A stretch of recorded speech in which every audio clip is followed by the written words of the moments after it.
Welcome to the Collective Genius Podcast, the show for real estate investors who are looking to scale.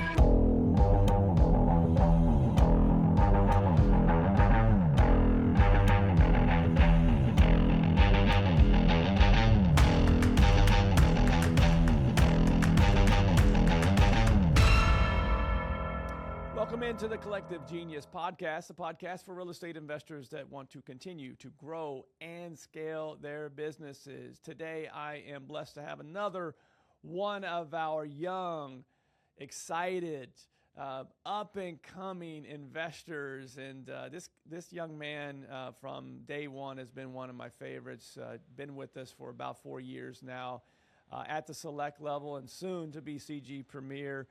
Please welcome in our guest this week, Mr. Tyler Vinsand. How are you, my friend? Couldn't be better, man. I appreciate the kind introduction. Of course. From day one, from your very first application, I knew that I was going to have a good conversation with you. You know why? Why was that?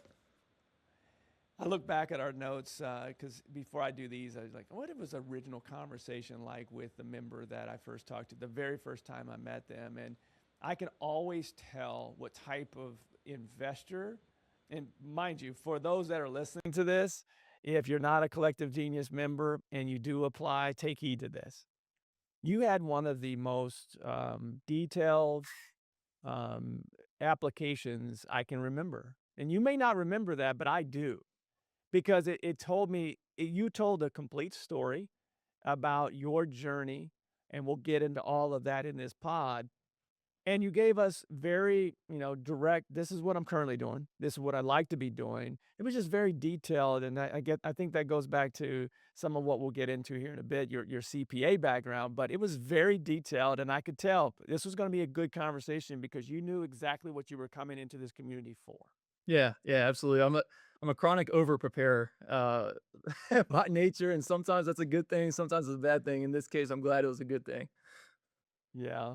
I'd say at this point in your life, everything's worked out pretty well, and that served you well. So let's start with this one, the official introduction, what it is that you do and where you do it. Yeah, so I live in Virginia Beach. I operate the entire Hampton Roads market, which for those of you that are unfamiliar, it's the southeastern corner of Virginia. It makes up 7 cities.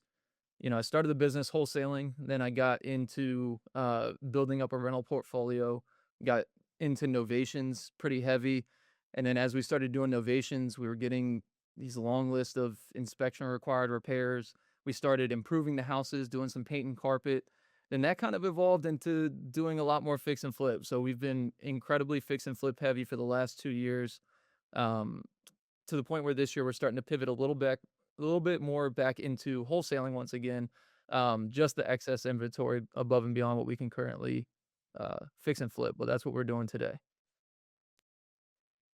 Was the transition to fix and flip at the time 2 years ago, was that out of necessity, or you just felt like it was a better exit strategy for your business moving forward? It was a better exit strategy. It was an organic jump, actually, to be honest, because what I did was I found a fantastic contractor. I mean, the guy is just like, he's one of my closest friends today. Super admirable guy. Trust him with anything. And so, we were doing these novations with these light little, $10,000 to $20,000 rehabs that we were just doing in the blink of an eye. Very, very easy, very, very seamlessly. And we just kind of slowly evolved that into like the more extensive fix and flips, and, put a little bit of systems and processes around that. And, average profit per deal started to jump a lot, and we just kept running with it because it was working extremely well. There is, there's something that I'm going to get into your journey, but there's something I want to address. You mentioned wholesaling, holding, novating, and then fixing and flipping. There was an evolution here. Last week's guest, we talked about construction being, the difference maker for a lot of real estate investors in their marketplace, of those that can do construction at a high level. For you specifically, finding this contractor obviously made a huge difference for you. For those that are listening to this that are wholesaling currently, wanting to make that transition, they're going, please ask this question. Where did you find this guy, or how did you find him? Through relationships. He came from a referral. And the way that I found that relationship, because usually, a lot of people joke, they say, I'll give you my wife before I give you my contractor, right? And That's right. there's a lot of truth to that, but Yeah. you talk about the evolution starting with wholesaling. I strategically started with wholesaling because I identified the biggest need in the real estate industry is sourcing deals. Like that's the biggest bottleneck for anybody. So I figured, hey, if you could source deals, like you can build any relationship you want. So, I wholesaled over 100 deals before I ever kept anything, whether that was a rental or fix and flip or even a novation. Wholesaled everything. So I built up some fantastic relationships by doing that. I learned how to do fix and flips, what makes a good fix and flip deal, what makes a good rental deal. So that's what kind of like earned my right, I guess, to build that relationship where I could actually get like contractor relationship referrals, and that's how I found them. I remember putting on your application that you were really good at building relationships. Where does that come from? I don't know, to be honest with you. I've just always been that way. I've always just been kind of a social guy. My dad is kind of that way. And I've played sports my whole life, and I've always been in leadership roles within sports too. I think a lot of it just comes from that. I would agree. This is something that when I think about people that if I look at their application, the relationship that I have with that individual, when I think about people that remind me of them myself in regards to sports growing up, leadership, always wanting to take a leadership role, building great relationships. You remind me a lot of myself, and hopefully that's a compliment. Um, but it's you're competitive. You're very detail oriented. You think about things before you just jump into them. Just like what you just said with wholesaling, you realize it was the easiest low hanging fruit for you to get into a business because it would also help you build relationships to continue to grow into what you wanted this to be in the future. Let's go back a little bit then, and we'll come back. I want to earmark the rental conversation and the future on the construction side and market expansion, all those things. We'll get to that, listeners. I promise we'll get to that. But let's go back to you played sports a lot like myself growing up. My guess is if you weren't, you probably had something that you wanted to do, but nothing more than playing sports for a living like myself. And if you couldn't do that, what was it that you wanted to do? Man, I was raised as traditionally as possible. Like I was taught, man, you like get good grades in school so you can go to a good college. And then, after you go to a good college, you can land a good job and then you'll wear a suit and tie for the next, 50 years until you retire at 65. Then like, you can finally enjoy life after you're 65. Because most people I meet in this space usually are kind of born in entrepreneurship. Parents were entrepreneurs. They were never good in school or anything like that. I was actually the exact opposite, man. I always did extremely well in school. I loved school. Even my first job out of college. So basically, went to a good school. I majored in accounting.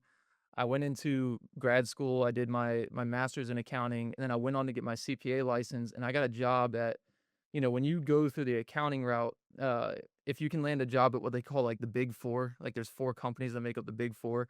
If you can land a job at one of those, like man, like you've made it.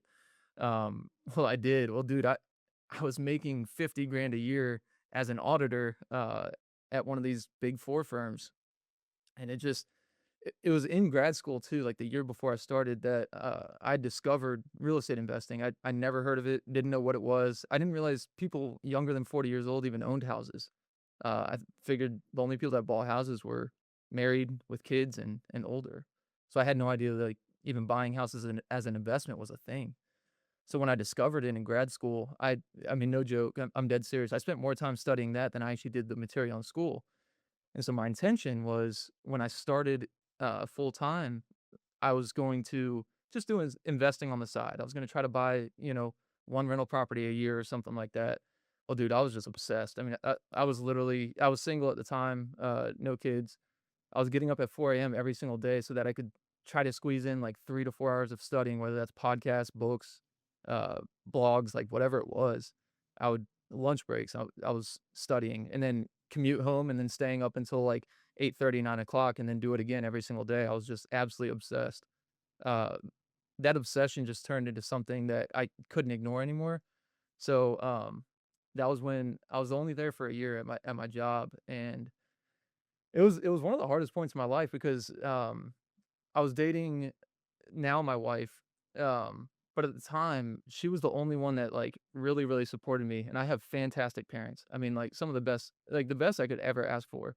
But what I found is, like, Man, in the entrepreneurship journey, it can be very, very lonely, and even those that love you, they want the best for you, but they still might not fully support every single decision that you make. So when I put in my 2 weeks at that Big 4 firm, I definitely disappointed my parents, like, that was for sure, and I'll just never forget that feeling of loneliness, and it's not a negative reflection on them because they wanted the best, they just thought I was making a rash decision, um, but it was my now wife that believed in me, and here we are later. So it's just kinda like a cool story on how that all evolved. Man, I can't tell you how many times we've had that conversation in our community, but also on this pod about the best partners.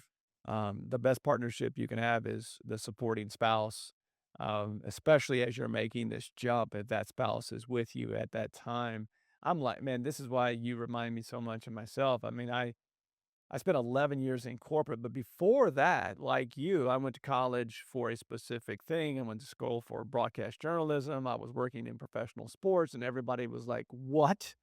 You're leaving that for a sales position?" People were flabbergasted that I was leaving. I worked in sports, a lot of the things that people wanted to do, but what they didn't realize is, you work especially during your season, you work, 8 months, 9 months out of the year every day. There's no off day. You don't We have games on Saturdays and Sundays. We don't take those days off. We work on those 2 days, and guess what? We come right back in on Monday.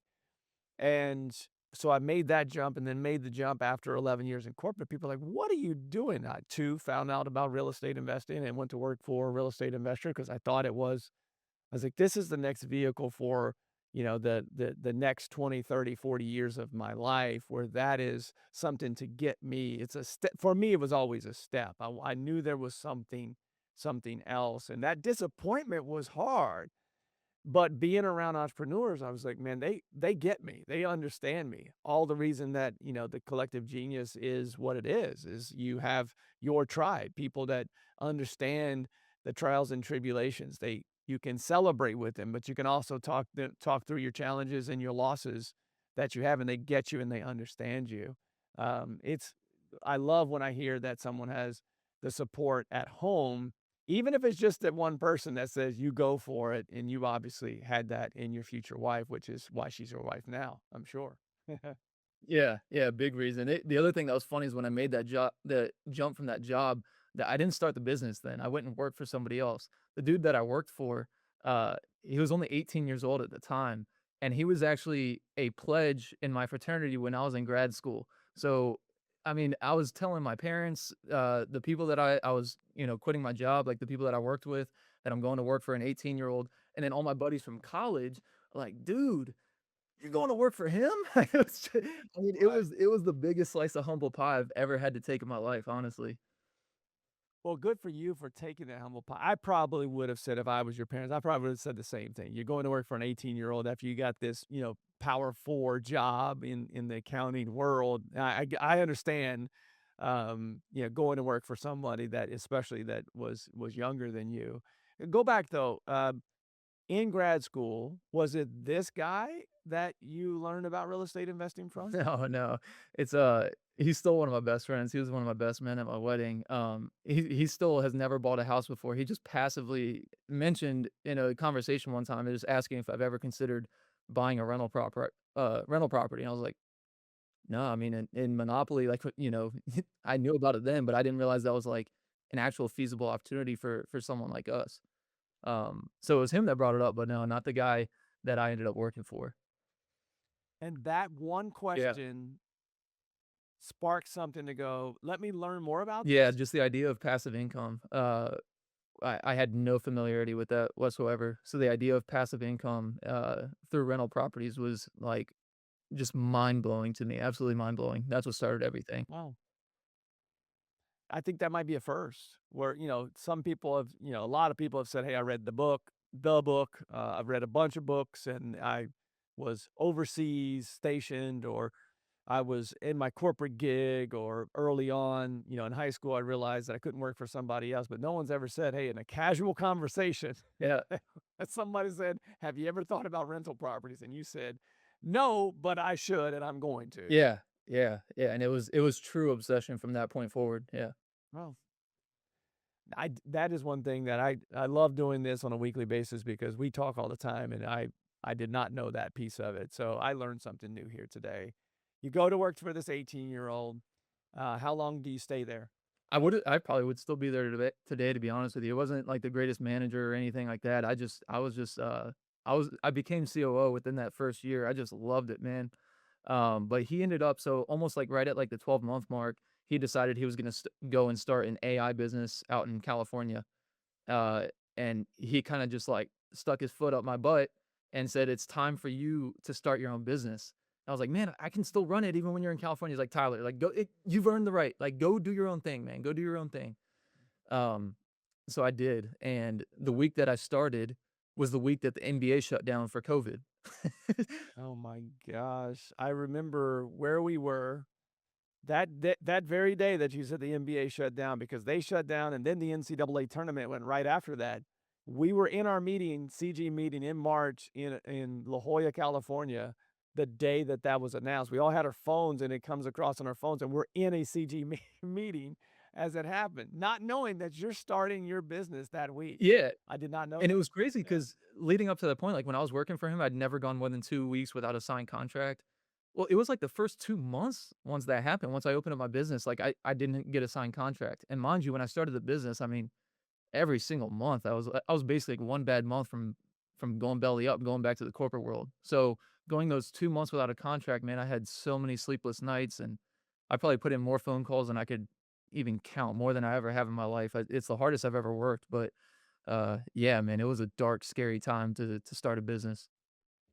Very, but the blessing was on the other side of that. What was bad for the world on the at least was good for our industry for an extended period of time between, let's call it summer of 2020 all the way until March of 22 where the market was just blazing hot.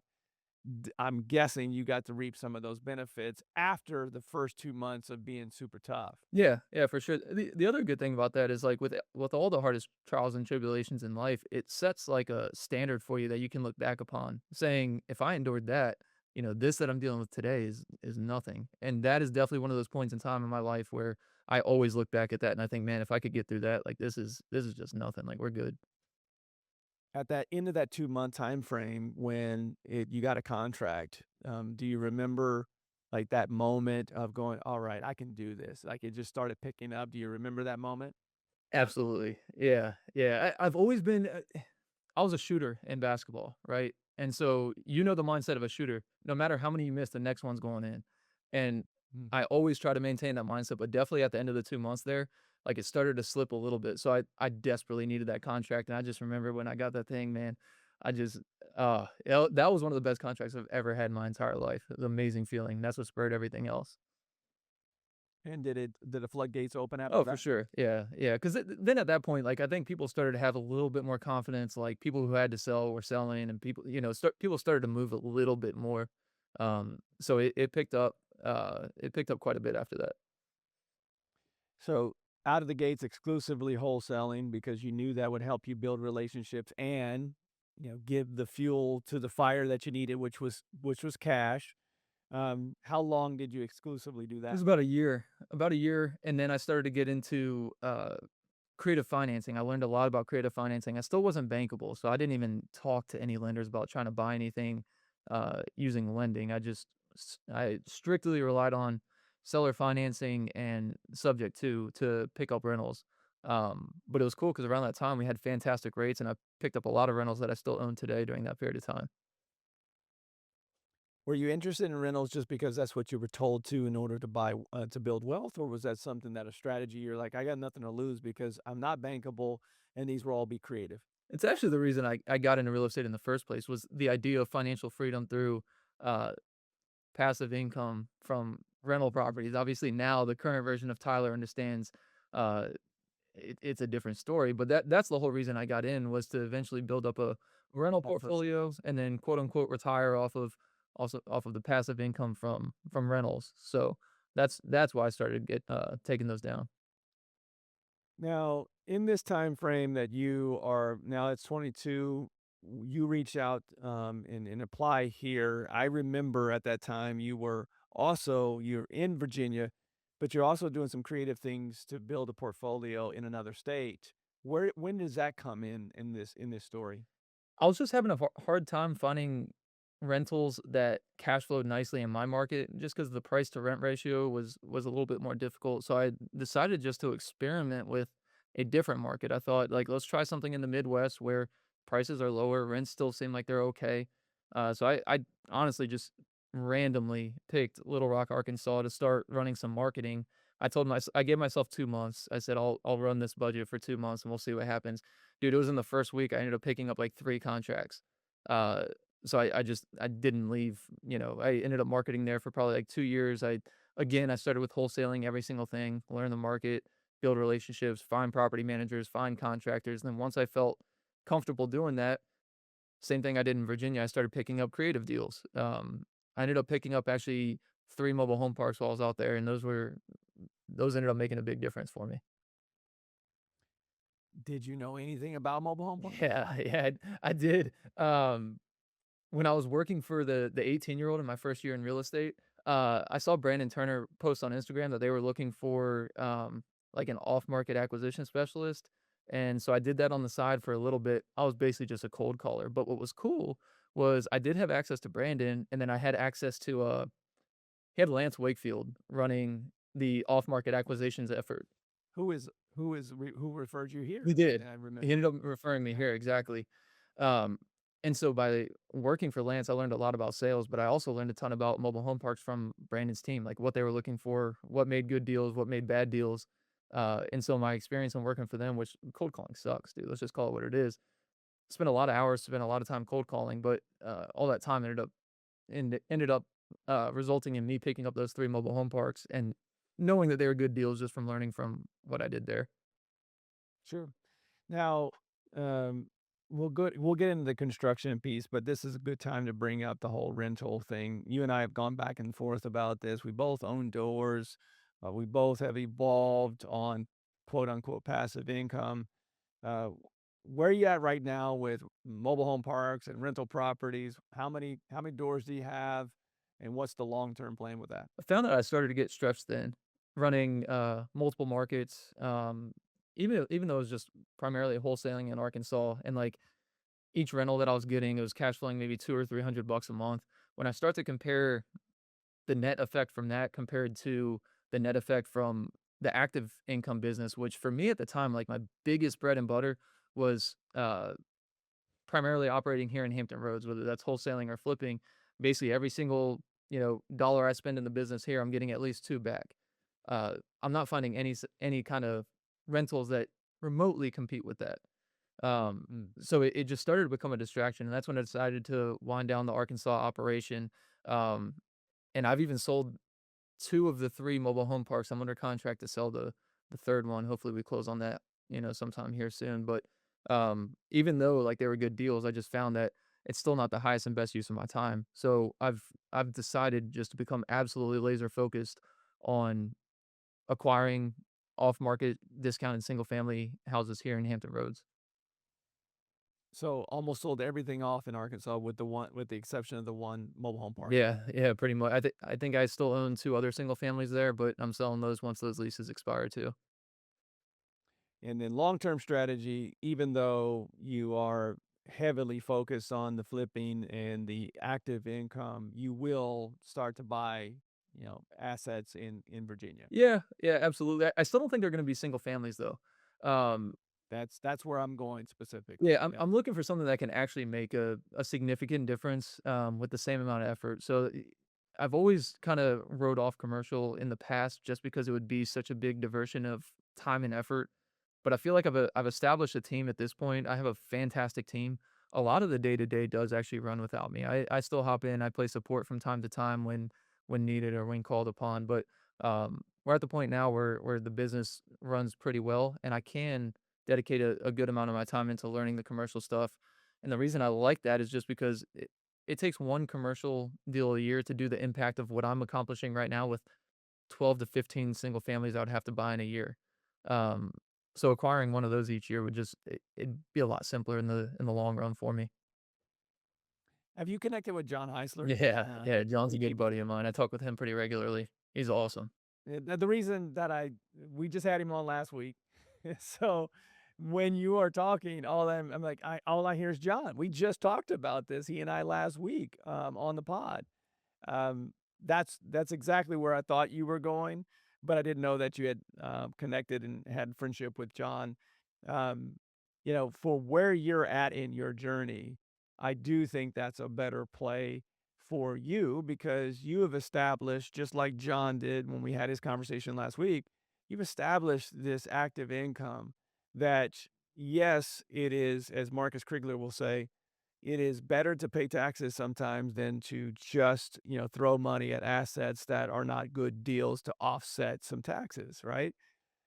You are at that point where you've done, the single family, you've done the mobile home park, and you've never, in fact, you've pulled back to make sure that your active income is still coming in, that now you have the opportunity to pause and maybe pay Uncle Sam a little bit more this year and maybe even next year to then get into a strategy of one or two bigger plays in the future that you don't have to worry about, oh man, if something goes wrong with that, I don't have enough, I only have 6 months of runway or 4 months of runway. You've earned that right. So those that are listening to this is a different conversation for someone that doesn't have this machine of active income and the experience that you have on the single family side.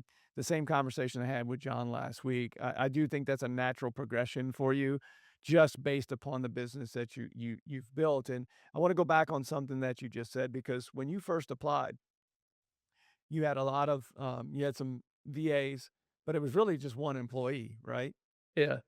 And now you have a team that you can rely on. And during this time where everybody, especially 24 and 23, the end of 22, I don't know many people that were making money in quarter four of 22. Every time I would call you, it's like, man, we're just plugging along. We've built a good team. Obviously, we have, our own issues, but we have a good team and I don't worry about them. I can delegate and they, give me this opportunity to grow this business. Um, you obviously built something special. Give the audience here some of the way that you've been able to do that. It was entirely my intentions. When I first started so in preparation for this interview, I just pulled up my income statements of years past. So I joined in April of 2022. So I was taking a look at my income statements from 2020 through 2022. And it was around that time that I had just strictly selfish intentions. All my goals were centered around how much passive income do I need before I can quote unquote retire. Everything was about Tyler. And so like the VAs I had on my team and the employee I had on my team, like, man, obviously I wish the best for them and everything, but first and foremost was Tyler. Uh, when I started to when I joined CG, I started to get around just better leaders. Specifically like Brewer, man, Eric Brewer. Just I try to take everything that guy does and I just follow it like the Bible. And in doing so, I feel like I've elevated myself a lot as a leader. So what ended up happening was I started putting employees' goals first, and everything started to become a lot bigger than me. It sounds kind of frou-frou, but to be honest with you, what I found in looking at those income statements was all the way leading up to joining CG, my income, it was capped at like I want to say we were capped at like 50 grand a month gross. And I had this limiting, and the reason was I had this limiting belief, basically, like that's all I deserved. Like, hey, as long as I netted X each month, like I was good. So as soon as we netted X each month, like the business just took the foot off the gas because I didn't need anymore. But now that the business goals are tied back to employee goals, I feel like I fail if I don't get those employees there. And so from that point forward, like those limiting beliefs are gone. I mean, we have continued to blow record after record out of the water. And so like my TC just this past year made $100,000 for the first time in her life ever, which is incredible. She's a single mom of two kids living out in California. So like that was amazing. One guy funded his wedding with his wife. Another guy paid for his brother to go to college. Another guy moved from the Philippines to California. And now my next one, my acquisitions guy, he wants to build a house down in Georgia. So he has a certain goal that he's trying to hit, and we're going to get his commissions there this year, no matter what. And so that's kind of like what's driving our company goals. It's never about me anymore, and we've exploded ever since. And if I could bottle what you just said and give it to every young investor I would. But the best thing I can do is make that a clip because that should go viral. When it's just like, you and I have had this conversation about parenting as you became a parent for the first time recently. Um, there's this automatic switch that you have. Well, not everybody. I mean, I shouldn't say that. Most humans, when you have your first kid, there's this paternal maternal thing that just changes you, and you no longer see life through your own lens, you see it through your kids' eyes.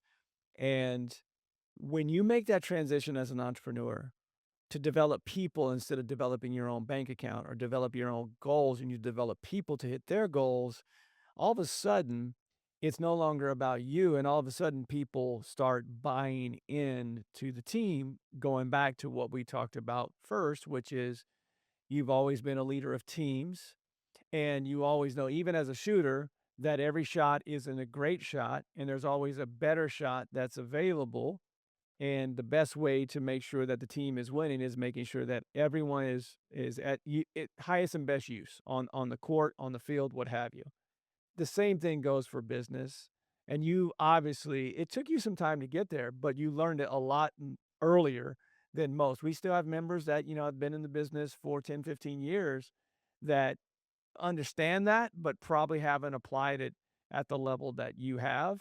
And obviously, you'll have to continue to set new goals and bring on new people as you grow. But the business is growing because they want it to, just as much as you want it to, if not more. I would say more. Yeah, I would say more. I mean, it's growing. Not that I don't want to grow. I mean, dude, I'm competitive as anybody else. Like enough is never enough. But right. And I don't say that selfishly. It's more so just like I don't know, man. I guess just the competitive background in me. I just always want to win. But no, it's the team that's constantly like setting the goals and pushing. And even though last month we had a record month for the company, uh, we have our team huddle on February 1st, and they're like, "It was cool, but, like, we got a lot of work to do this month. Like, we've gotta beat last month." Like, there was just no question about it, so and that's not me leading that conversation, it's them, which is man, it's just like, that's what gets me fired up. It's cool to see that. Well, for those that are listening, if you're not in this group and you find yourself enough is never enough, to Tyler's point, uh, you will have your tribe here. Like that's people that had set a $5 million goal, they hit that, guess what they do? They set a $7 million or $8 million goal. It's not that enough is never enough. They want everything. They just want to continue to evolve and become better, educate at a higher level, be better, more efficient, more profitable. Whatever the case is, they're always pushing the rock up the hill. That's your tribe. That is the collective genius in a nutshell. You mentioned your team. Outside of your team, that is obviously the biggest cog in this machine. But outside of the team, what's working really well for you right now? Outside of the team, I would say what I've started recently, I've put a lot more effort into trying to continue to grow as a leader because what I've seen in looking at past performance is that the more time and energy I've dedicated in trying to become better as a leader, the better the business has done. And I've never been an avid reader, to be honest with you. I'm a podcast guy. I don't read a lot of books, but starting to follow like those people that I truly do admire as a leader, I'm trying to do that a lot more. And so I've seen, especially this past year, that pay off a lot. And so for 2026, Eric Brewer is running like a leadership program where we meet monthly, and that's something we just had our first meeting last week. That's something that I'm super super excited about. Uh, and those are a lot more of the conversations I'm having when I come to the CG events. Is I'm trying to find the best leaders in the organization and talk with them to find out what they're doing. Ren Bartlett is a fantastic example of that. Being able to, rub shoulders with that guy and find out what he's doing to lead his sales organization has helped me tremendously. You know what I love about those two particular examples that you just gave is that I saw both of them grow as humans and grow their businesses when they figured that out. Like A lot of people today see Eric and Ren, especially at the Collective Genius, and they go, "Well, those are guys I want to be like them in regards to their business, um, especially from a leadership standpoint." But I saw them before they were that, and they were still, great, business owners, members, gave a lot of value, but they weren't at the level that they are today.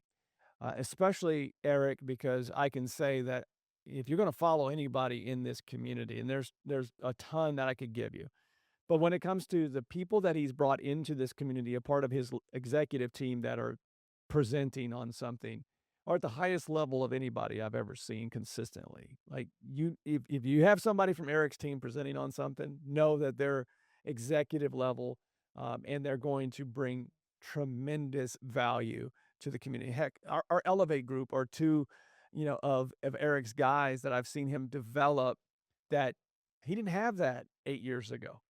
He didn't have that even 7 years ago. He started making that switch of developing people and dream leaders or dream managers were helping your people get what they want. And next thing you know, his business has grown beyond where I think he even imagined it would be because of taking on the piece of being a leader. Um, one other piece of this real quick where he really, and this is a hack that he taught me, and maybe he's taught you this as well. For those out there listening, you're like, I don't know where to start. So he held himself accountable to do at least one Facebook Live every single day, on leadership specifically. And what he told me is like, man, I didn't know what I was going to talk about every day. So it forced me to read. He goes, just like you, he's not a big reader. Neither am I. I get to read 10 pages and I'm off and my mind's in la la land. So I focus on reading 10 pages well every single day. Doesn't mean I always get there. But those 10 pages, if you're reading on leadership, then you can take that and that's now a video. And that's where it really started for him. It held him accountable to reading. You read 10 pages a day, man. I don't know what that, depending upon the size of the book, that's a good amount of books per year. And you're going to absorb some of that, especially if you're presenting on it every single day. And it's one of the ways that he held himself accountable, becoming a better leader because he was educating himself. Is there any one particular book that you've picked up that you've, like this is so far, this has been the best one for Yeah, you? yeah, yeah. Extreme Ownership, Jocko Willink, like no brainer. That one I've read like probably 2 or 3 times now, just because to be honest with you, my human nature is to not accept ownership and not accept blame. So reading that is like a good reminder of me kind of going against my human nature in trying to be better about that. Because if I just operate without thinking, I typically uh, just if I'm being honest, I typically try to point the fingers at others. But that book really, really forces you to take a look in the mirror and regardless of what went wrong, ask yourself like, what could you have done better, and take ownership of the problem. It all starts with leadership. What are you most excited about this year, 2026? I'm really excited.